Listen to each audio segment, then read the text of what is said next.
Hey, welcome to Scratching the Surface. I'm Jarrett Fuller, and this is my podcast about design criticism and practice.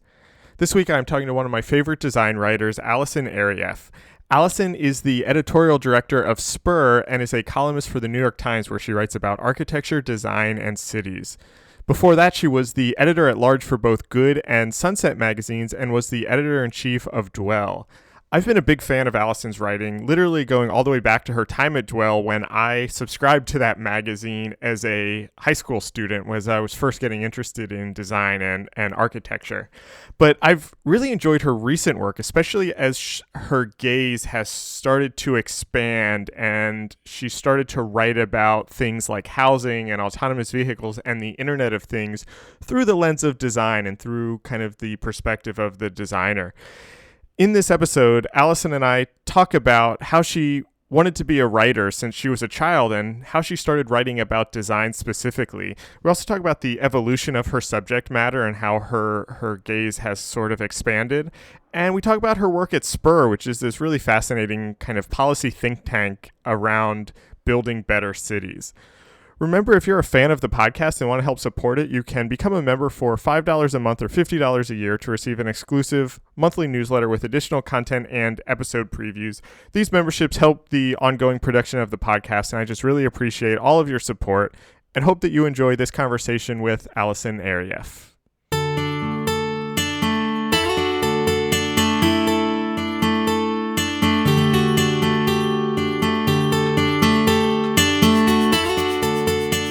Start these interviews kind of asking about people's background and kind of how they got interested in design. And as I was researching you and preparing for this, I came across an interview that you had given a couple years ago where you mentioned that when you were in 8th grade, you wrote an essay about wanting to be editor of Time magazine.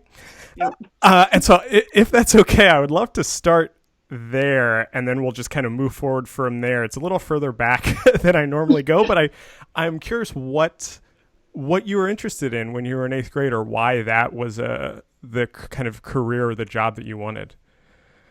Sure. Yeah, and then we will not have to go all the years in between, because that would take us all day. Right. A couple things. It's hard to imagine in the world that we're living in now, but when I was in 8th grade, which was, in prehistoric times, there weren't so many magazines, and like Time and Newsweek were just like, that's what you had in your house. At least that's what was in my house. And that was a sign that you were sort of like well read and like, what was going on. Yeah. And so we had those. And so I always felt that was just this important thing that we had. Also, my aunt and uncle were both journalists. Oh, okay. And they were based in DC, and they were and still are. It's funny, my daughter actually just flew to New York to spend the week with them. Oh, nice. Even 12-year-olds think they're amazing. And when I was 12, I thought they were amazing, and I wanted to be just like them, and I still want to be just like them. They just had this life that just seemed great to me, and they've kind of been this model, and that's what they did for a living. Also, I just really love to write, and I had an amazing English teacher, Miss Johnstone. When I wrote that essay, I completely remember it, and that's to do. I was doing a lot of ballet at that time, and believe it or not, Time magazine had a full-time dance critic, and so I thought too that was a different world. That was something that I could do, that if I didn't become a dancer, I could write about it. And that's how all that happened. But yeah, it wasn't a direct route, but I felt pretty sure that's where I wanted to go back then. Yeah, because I was going to ask, it's so interesting. And I was similar in that I, maybe not exactly similar, but as I look back on my own childhood, I realized how much stuff I did was graphic design before I knew what graphic design was. And it took me kind of growing up to figure out that was the thing that I had always been doing. And so I kind of know what you're talking about, of kind of, being young like that and seeing these careers that you want. But so you knew what your, what a writer was. It wasn't just that these magazines were there, but you kind of understood that world at that age too? I mean, I don't think I knew sort of the logistics Right, of it. right, right. Because, I definitely remember, and I tell my uncle this now and he kind of groans, but I remember having a conversation with my uncle in college, when I was in college, that I wanted to go down this path, and he was like, "Oh God, it's such a rough, it's such a rough path, you don't want to do it." And I did. I mean, I didn't end up majoring in journalism or anything like that. Not because he said that, but just he was kind of like, whatever. Yeah. This is so hard. Little did he know, like, how hard it would become. Yeah. Well, that was my next question, is because you didn't end up studying journalism or writing. You studied history or art history? I studied history, but sort of not intentional. That's why, I mean, this is maybe too much of a tangent, but I'm always a little alarmed when, graduating high school seniors have it all laid out when they're 17. Yeah. I'm going to be pre-med, and I'm going to do this and the other thing. It's like, I loved books and writing, and so I majored in English, and I went to UCLA, and I hated all the English classes I had at UCLA. It was like Canterbury Tales, and I just didn't like it. And I took a history class that I loved, and so I became a history major. And that's frankly like the deep background to how I became a history major, and ended up really loving history, and couldn't believe the way it was taught versus the way it had been taught in high school. Like, I would have actually embraced this a lot earlier. I feel the same now with so many subjects. From my daughter, who's 12, they have these not so much in school, but like the available books that kids can learn about subjects, science, and are just so much more vivid than they were back then. But yeah, so I was a history major with no idea of what one might actually do with that. But college was a little bit more about liberal arts when I was in school, and there was less, though certainly there were some peers of mine that were like, I'm getting a business degree so I can get a job. That's just not where my brain was at. Right. So I wasn't really worrying about it. I wasn't really thinking that much about what the job was going to be. And then, as now, I have to say, I even a journalism degree felt really specialized to me, and still does, to be quite honest. I'm always a little bit wary of a degree that's really preparing you for a specific job. Yeah.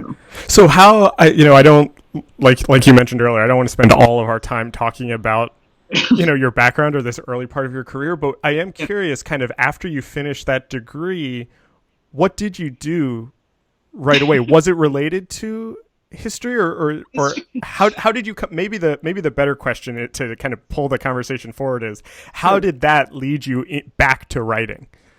Yeah, I'll give you the really accelerated version. Okay. So the very accelerated version is, no, I did not become a historian, but I did feel like I wanted to, I felt like I wanted to work in art because I was doing a lot of cultural history. I worked at galleries. I went back to get my master's degree in art history. Then I was like, academia is cool. I'm going to get a PhD. So I moved to New York to do my PhD, realized I didn't want to do my PhD, and became the world's oldest editorial assistant. Maybe not, but it felt like it, at 28 at Random House. And just had a really, really great mentor at Random House learning how to edit. And kind of had an accelerated publishing career at that moment that ultimately got me a job at Dwell just probably like 5 years after I started working in publishing. And I'd never written, the only work I had published when I got hired at Dwell was academic articles. And in fact, the first article that I wrote for Dwell, I wrote with footnotes because I didn't know how to read differently. That is amazing. I love that. It was not published with footnotes, but it was this huge, oh man, I don't know how to do this. I've only ever written this way. Yeah. And my first boss at Dwell, Carrie Jacobs, she was like, yeah, you can't publish an article with footnotes. So it was like taking the training wheels off, and then just launched me into writing differently. And so I was writing and editing at Dwell based on, book publishing experience and academic writing. And, I think part of the success of Dwell magazine was that so many of us really had no prior magazine experience, and we weren't bogged down with how it was supposed to be done.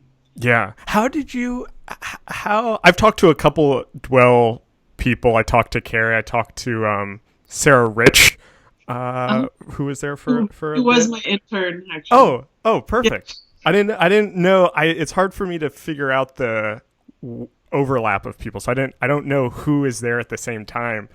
But it's interesting to me how a lot of those people had little or no background in writing about design sometimes also. How did you get that job, or what was it about that job that kind of interested you? So Carrie was hired, and I was basically the first person she hired. Okay. So she was editor-in-chief, and I was senior editor. And then she left after, year and a half, 2 years. Yeah. And then I became editor-in-chief. So I had been working at Chronicle Books, doing a lot of popular culture projects. Okay. I did a book on Airstream trailers. I did something on Hat Show Print, the letterpress in Nashville. And so I basically got hired, I think, on the book wasn't even out yet, but on the sort of like the printouts for the Airstream trailer book. And I think Carrie's feeling was like, well, she can put this together. She can put this other stuff together. And so that's how I got hired. And then through a friend of mine, I found Jeanette, who became our creative director, and I hired Sean Hazen, who was who I worked with at Chronicle, and so brought him over to Dwell, and I still work with him today. People came from. We were just kind of picking interesting people. We weren't too caught up in how deep of design knowledge they had, which I think was good. That said, I do think in retrospect that Dwell was a lot of inside baseball in terms of writing. Like, we assumed a lot of design knowledge on the part of the reader, which I might have. Going from there to the New York Times, where my editor would ask, "Who are the Eameses? Why have you just?" And so it was like a real awakening for me. Oh yeah, I was kind of not too cognizant of that. Yeah, well, it's funny that you say that, and this is a little bit. I've told versions of this story to other people that I've talked to, but you saying that, I have to say that I kind of came to design or really kind of realized that design and graphic design specifically was the thing I was interested in when I was about a sophomore or junior in high school. And this was the early 2000s, like 2003, 2004, 2005, somewhere in there. And it was right at the height of blogging. And so sites like Design Observer and Speak Up were very kind of fundamental to my very early design education. Mm-hmm. But the first magazine that I subscribed to as this 14 or 15-year-old kid was Dwell, was like early Dwell issues that I would get delivered to my house.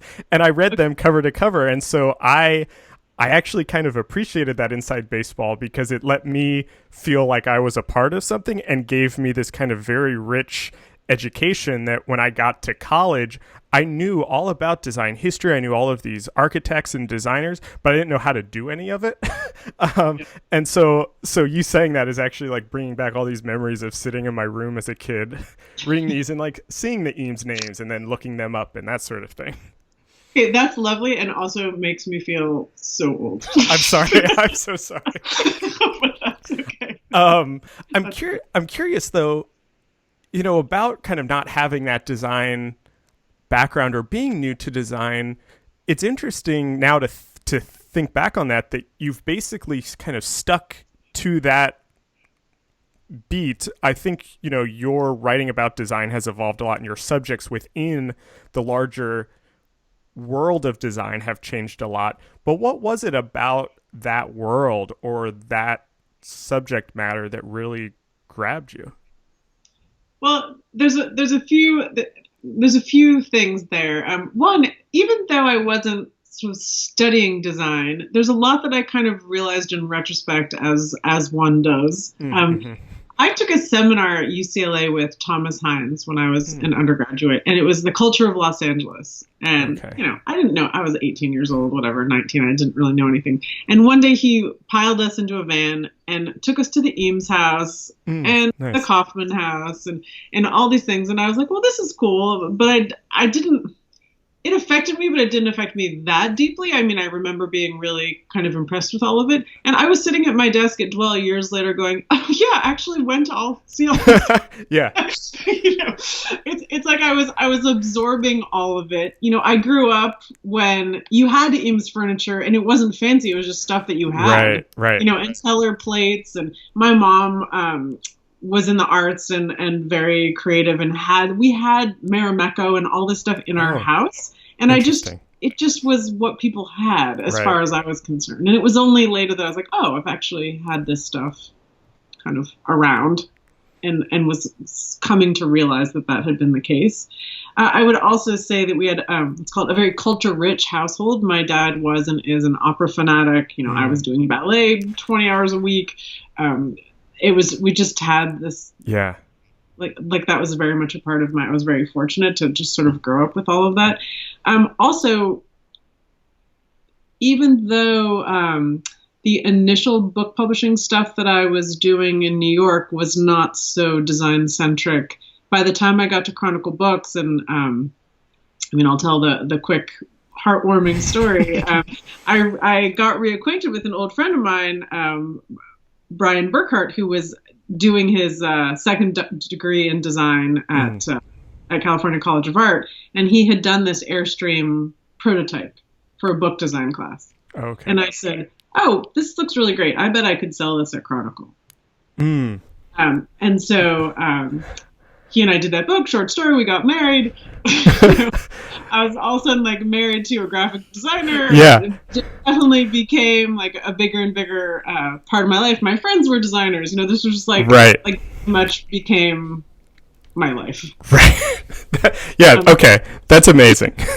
So did you, to kind of now talk about this being a bigger and bigger part of your life, the other thing that's been interesting to me about your career, and this has become a theme on the podcast. I recently talked to Alyssa Walker also, and she and I talked about this, in that her interest in design, there's this kind of scaling up of her subject matter. And I think yours is the same way, in that, you were kind of writing about design objects, you were writing about, at Dwell, writing about kind of homes and architecture. Now a lot of your writing is about cities and urbanism, and even things like technology and the Internet of Things and infrastructure. And I guess I have kind of two questions around that may or may not be related. I'm interested in if that was kind of a conscious decision on your part, or kind of if that is even something that you think about, that kind of that kind of increasing scale of design. And then the second part, which maybe the bigger part of the question is that, do you think that's indicative some way of kind of how design is portrayed in culture, or design's kind of increasing currency in the world? You know what I mean? Yeah, I'll start with the first one, and I'll just be honest. So, I was at Dwell for almost 7 years, and after a while, I was like, if I have to write another one of these home stories about, Jim and Susan never thought they'd find their dream home. It was beginning to feel a little bit like Mad Libs. Yeah. Like I had exhausted the form. Right. And, the day I left Dwell, I got a call from the New York Times asking me to do this design column. And it was basically explain to us why we should care, why design is important. Yeah. And that column, which I'm actually still quite fond of, I think that was 2007 that I wrote that, that talks about everything from the Aeron chair to the crappy cup holder in my car to this really horrible parking sign on the street that you need a master's degree to decipher when you couldn't park there. and so basically just everything, just to kind of make the point that everything that's in your life, someone designed it. Right.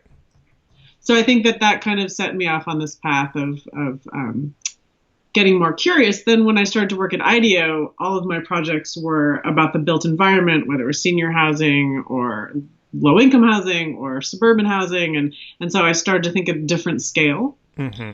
And so I feel like all of these things, both me just being a very curious and frankly impatient person, what else?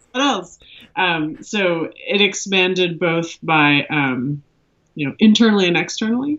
Okay. And then this opportunity at Spur came along, and I'd been thinking about cities, and sort of that seemed to make sense. And all the technology stuff that I've been doing is both an interest and also just this super vexing for me, as anyone can see who's reading what I'm writing about, like, technology is not solving our problems. Right. And I feel like people are talking about that more now.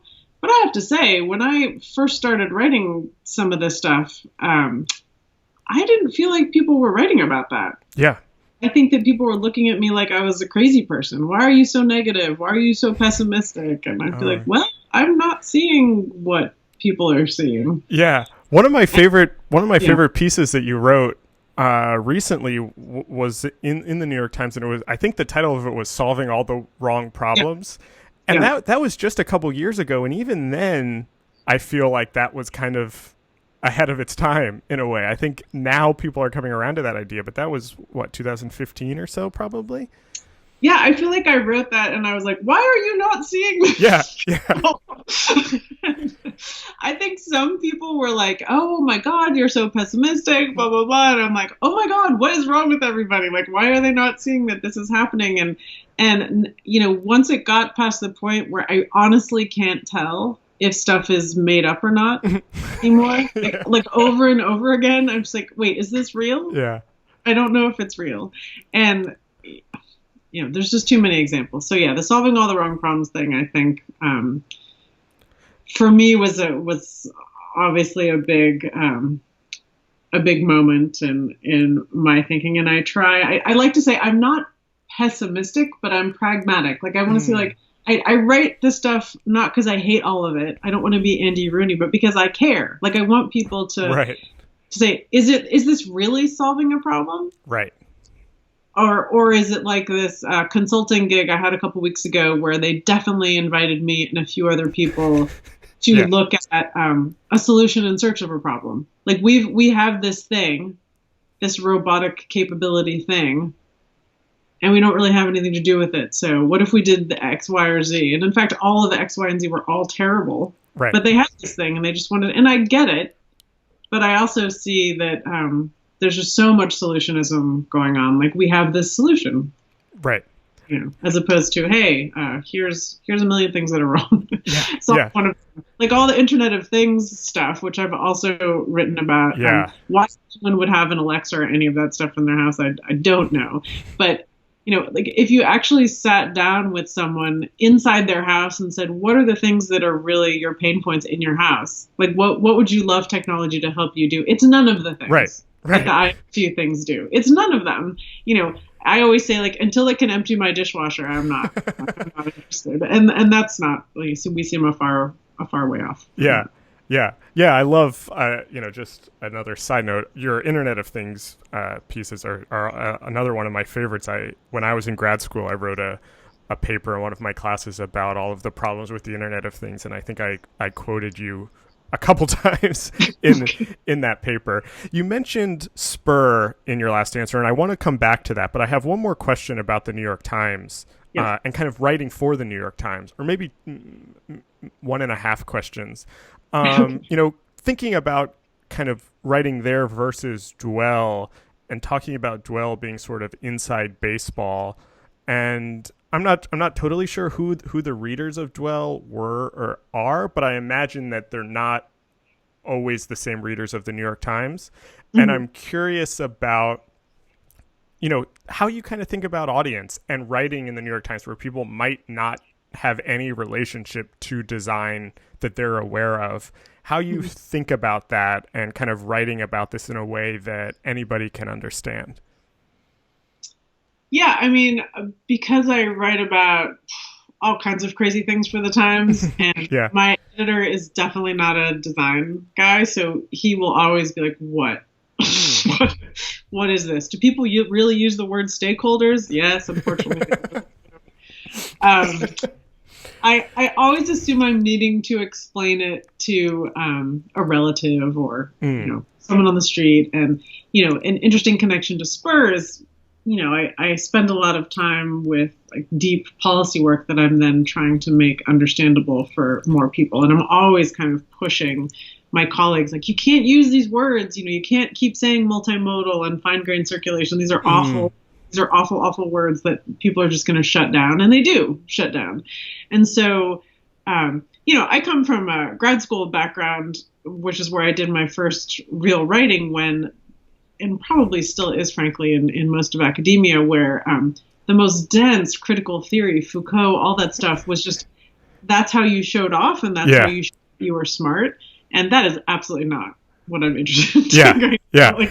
Like I read stuff that I wrote in graduate school, and I kind of want to kill myself. It's just, it was what I was supposed to do, but that's not how I want to communicate. And so it's not that I'm dumbing it down, but I am really just trying to be super, super clear, because I don't want design to be this elitist thing. I want people to understand that. Right. And this is my preachy part of this talk, the way your neighborhood is designed is really important. And, what you're sacrificing with Internet of Things is really important. And I want people to think about these things and be aware of them. And so it does no service to my ideas to not be as clear as possible. And that's what I love about your work. And that was so much of what I was interested in when I was in grad schools. I felt like so much of the design writing that was really interesting was kind of bogged down by academia in a lot of ways.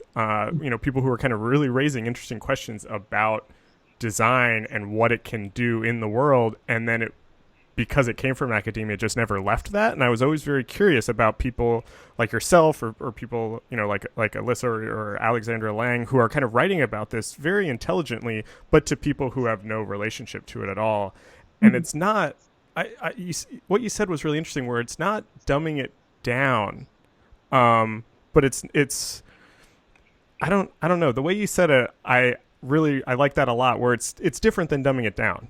I think that's interesting. I don't know if I have a question there other than that. I think it's easy to use. I don't know why I always remember this, but I had a classmate when I did a junior year abroad, and every time she wrote a paper, this was so long ago that we wrote our papers in longhand.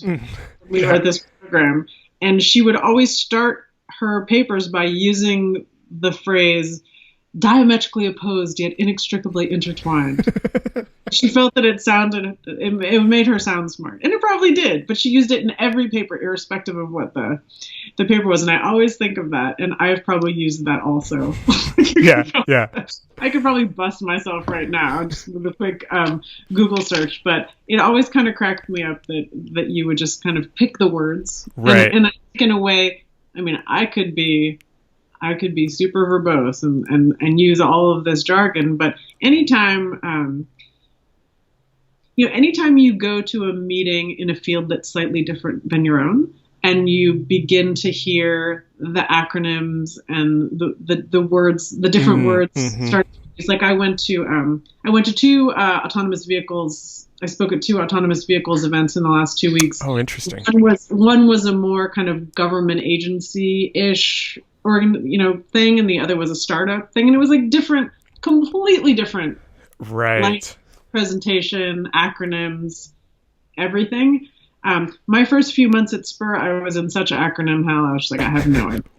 I just don't know what's happening. And so I'm really sensitive to that. And though I'm sure I'm guilty of making those same mistakes, I also try and be like, oh God, you just have to assume that people don't know what these things are. Yeah. Well, that was what you started answering my next question, because I was really curious how that relates to your work with Spur. And so I have two questions. One, I think I would love if you just kind of describe what Spur is and kind of what your work there is. And then the second part, and you can kind of like build these onto each other, I think, is then, how it's different to write basically for an organization about policy versus writing at a place like the New York Times, where you're maybe more of a journalist or an opinion columnist. You know what I mean? Sure. Well, so the first question, Spur is an urban planning and policy think tank, and we were started 100 years ago in San Francisco after the earthquake. Oh, I didn't know that. I didn't realize it was that long ago. It's very long ago, to try and advocate for getting more housing built. So, right. This is a city with a long history of housing crunches. We opened in San Jose and Oakland as well in the last few years. So Spur works on transportation, housing, sustainability, and resilience policy, urban design, regional planning, and has policy directors in each of those areas, and works with cities, municipalities, sometimes the private sector, often the government, either on a particular problem or sort of a broader issue. I mean, I did a policy report, it's getting on a year ago, I guess now, on rethinking the corporate campus, which was trying to get companies and cities to kind of think better about locational decisions and decisions about form. One of the things we kind of predicted, or at least saw coming in that report, was that companies were going to start not locating people in the Bay Area anymore, and sort of opening satellite offices and that sort of thing because of the expense, and that's certainly happening. We're more kind of design specific thing that we're working on is there are 28 transit agencies in the Bay Area, and there is not a single transit map. So if you need to take one system and shift to another one, you're on two maps, and there's no continuity, and it's actually a really hard system to navigate. And we send interns on this kind of 14-hour ride around the Bay Area to try and navigate their way, which is sort of cruel, but I think also really interesting. So we're going to try and do sort of transit map of the Bay Area. We do a ton of public programming at Spur too, so we have a very huge public education component, kind of interest and educate people about these issues. So my work there is kind of, in a way, it's a version of my New York Times work insofar as I want to make all these policy issues understandable to a larger public and get them to care and understand that, where BART goes is really important to them, how housing policy does actually affect their housing security, stuff like that. So a lot of that is finding new and more interesting ways to write about those issues. We have a magazine, which is, designed by Sean, who used to work with Dwell. So very strong. We did a rebrand of all the anything that comes out from business cards to the website and made sure that graphically everything's very strong. The programs kind of run the gamut of Pachacucha to denser panels, and it's very much just trying to be clear and authoritative, in pointing the way to these solutions. It's the difference between that and the writing I do for the Times is easily explained in that I do write for the opinion section, so it is me often ranting. I can't write that way for Spur. I have to be a diplomat, and it's not our opinion. It's about this is good policy, and here's why. It's a very different. It's a different approach. Is the process for writing between those two differently? Because definitely, it's not just opinion versus this is policy or backed by facts, but it's also you're representing the organization. You're kind of promoting Spur and the policies that it's trying to put forth. What is that kind of process like? How are the processes between those different, everything from kind of research and subject matter all the way out to the actual craft of writing? Sure. Well, very different. One, I have to say, I do a lot of different writing. I write for other publications that aren't necessarily opinion pieces. I didn't mean to. A big piece for the arts and leisure section of the Times on women architects. And I will say, it's always a relief to not be doing an opinion piece. It's much less loaded, right? So if someone just gives me an assignment, and I usually don't have the same kind of emotional connection, or it's not what I think about it. It's just like, please report on this. That's way easier psychically, Right. There's each New York Times piece is like, all right, here you go. Like, come and get me. And even if that doesn't happen, I always assume that's what's going to happen. So it's always, it's like a psychological thing that I have to get through. Yeah. That said, I will sometimes write a Times piece in an hour if I'm particularly riled up by something. I mean, I think the story I wrote at Hyperloop a few years ago is a perfect example. Yeah. Me just sitting somewhere going, what's going on?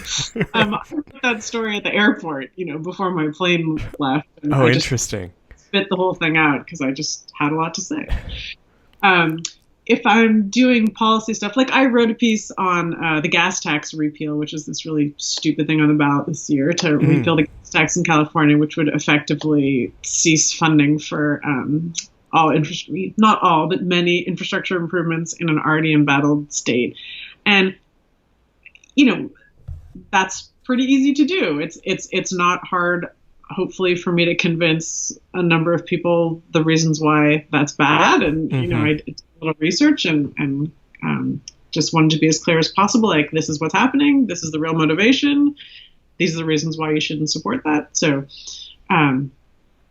So I would say there's that. I think a lot of the work, like the corporate campus report, you don't just put policy out in the world. Spur's process is very much about convening and talking to more people and getting consensus and just as like community meetings are about bringing everyone along, I would say that the process of writing is very much about that there, Okay. So spending many, many, many weeks, months, in the case of the corporate campus, we had a working board that would meet, and it would be transportation planners and architects and, various other people in the field, just like, what about this? This is what we're seeing. What about this? And just like constantly kind of discussing and honing and refining that before making recommendations. So it's much more deliberate. Right.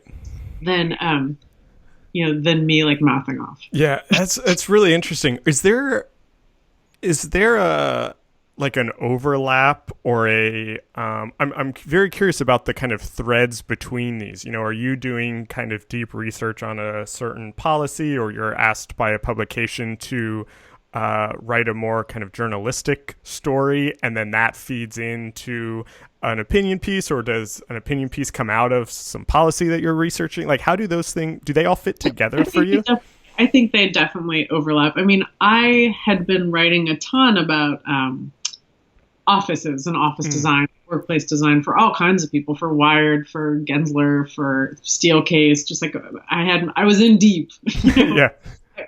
On everything from, the cubicle to, working on video to, I even did a few pieces for the Times on, kind of examining the origins of open plan and how good or bad that was. And so when the corporate campus work came at Spur, I was like, oh, I've been in deep on this for a long time, from a slightly different perspective that completely related. I mean, just knowing that, Facebook is in the old Sun Microsystems campus, and they have twice as many employees in the same amount of space. And so that becomes both a land use issue, but it's very much an interiors issue, right? So while Spur doesn't necessarily weigh in, like interior architecture is not a policy issue, but in this case, it's both of those things, because you put twice as many people in the same building. Right. And that has, serious implications for parking and transit and services and all that kind of stuff. So I definitely had a lot of background there before starting on the corporate campus report. I'd also written quite a lot about starchitects, and until really the Foster Apple headquarters, companies weren't really hiring architects of, like famous architects to design buildings. So looking at that, whether it was Gary's Facebook building or whatever it is, like that was definitely a shift also. And I think I wrote a Facebook piece kind of saying like, oh, if Facebook is so radical and innovative, like why did they pick like one of the most established architects in the world to design their campus? Like why not some 25-year-old, like someone that no one ever heard of? And I'm always kind of interested in that too. So yeah, I think that it's great to be able to look at an issue from all these different kind of angles and perspectives. And yeah. I mean, it's really interesting, especially in regards to the campus, where it did seem like it kind of came out of nowhere, where suddenly, I think Apple had Norman Foster. That was kind of like the first one. And then Facebook had Frank Gehry. And then shortly after, like within months, it seemed like Google then had Bjarke Ingels. And now it's, all of these companies are hiring the biggest, most popular architects that they can, it seems like. I have just a couple kind of quick questions to start to wrap this up, and kind of going off of what you're just talking about. Something that strikes me about your work, and everything from those opinion pieces to the pieces you write for other publications to Spur, is that there's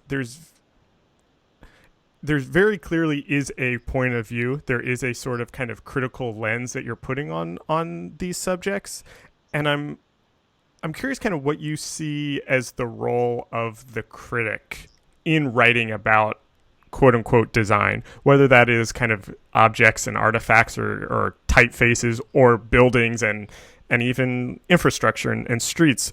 How does the critic kind of fit in that relationship between the policymakers and the builders and the public? I think that I'm really worried about the state of journalism, as is everybody. But I think the role of the critic is a really important one, and I'm really concerned that people say like, well, what's the challenge for design criticism or any kind of criticism? I'm like, money. Right. Like, there's no way to get paid for this work. Right.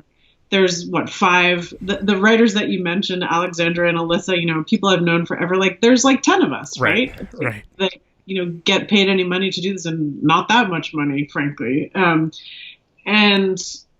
it does affect what's done and what's built. And I think there's less. The misleading thing about the web is it gives the appearance that there's so much, and there's right. Yeah. But because it's so fragmented, there aren't enough strong voices with a big enough of a platform to affect the change that I think needs to happen. If it's just me ranting about Internet of Things, and it's not just me, but let's say it is just me and a couple other people, like that's not enough. Right. To really shift the needle. If it's just Alyssa saying, walkability is important, that's not enough. So I worry a lot about that it's not valued and there isn't enough of it. And it's not that there aren't people writing about it, but if people are writing about it on, 1,000 different websites that get a small amount of people, it's helpful, but that's interesting. I still worry that, is that enough to force policy? So I think we get a lot of fragmented change as opposed to any kind of holistic change. I mean, there's so many battles to wage, and there's so much to comment on and think about, and that there's been some interesting studies about how local newspapers help cities be more efficient and result in less graft and scandal, right? If they have a paper calling them out. I think you could just apply that same thing to criticism. It's like, if there's not that rigor, if there's no one commenting on it, then I think that maybe some trends get away.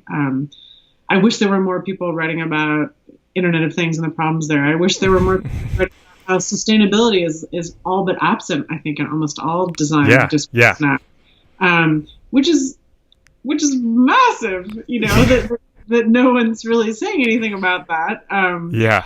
So yeah, I think we're in a bad state. It's not that there are so many smart people writing about this stuff, but if they're only writing about it in a way that people who already agree with them are learning about it, then I've never thought about it that way. I think you're exactly right. I mean, the woman Kate Wagner, who writes I mean, she's super, super smart, and she's managed to get herself a pretty big audience by sheer force of will, But do people who love McMansions like there's a limit to which she's going to be able to affect? I think a lot of her audience is people who just love what she's doing, which is great. But and she can write some really important criticism. It would be great if she had a bigger platform to do that. And there's a lot of people like that it would be better if they had that they could reach even more people. And the few remaining publications left don't have design critics. In my days at Dwell, we had the budget to send people around the world, and right. pay writers to go places and stuff like that and really have expensive coverage, and like all that stuff is not an option anymore. So I think it does affect how the work goes. Like, I don't know where, there's very few places for architects to promote their work right now, and so it's concerning. Yeah. My last question is kind of what are, we talked about how your kind of interest or your subject matter has grown and expanded. And you've talked about a bunch of things throughout. What are the things that you're really thinking about right now, or what are the next things you're interested in writing about or you're spending your time researching? I've been writing a lot about public space and streets, and I'm thinking a lot about those issues. I just got a new book in from Eric Klinenberg on social infrastructure, and somewhere in there, I think is probably an essay about the designing out of human interaction, interesting. which other places might not be experiencing to the extent that San Francisco is experiencing it, but. And then really interested, I've been doing a lot on autonomous vehicles and, nice. Continuing to see where that goes. I'm teaching a class on real estate development right now for a new master's program. Oh, cool. So how all of these issues come to play in the built environment is great. That's great. I love that. I love that you're, even kind of like thinking about it in a classroom setting too. Yeah. I mean, I think I always have, behind all the writing I do is always this thread of advocacy, and I'd love to not just write about it, but have people be able to kind of act on this stuff. And so teaching it then makes me feel like, oh, okay, I'm taking that to someone who might actually be able to do something about it. So yeah, I love that, and I love the way you just kind of described that is exactly what I've always liked about your work and why I'm such a fan. And I thought this, thank you so much for talking to me.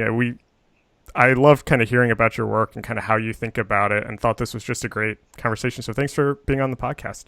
Oh, thank you so much for having me. I appreciate it. This episode was recorded on July 31st, 2018. Our theme music is by Andy Borgasani. We're on Twitter and Instagram at Surface Podcast. You can find us on Apple Podcasts, Google Play, SoundCloud, and at scratchingthesurface.fm. Thanks for listening.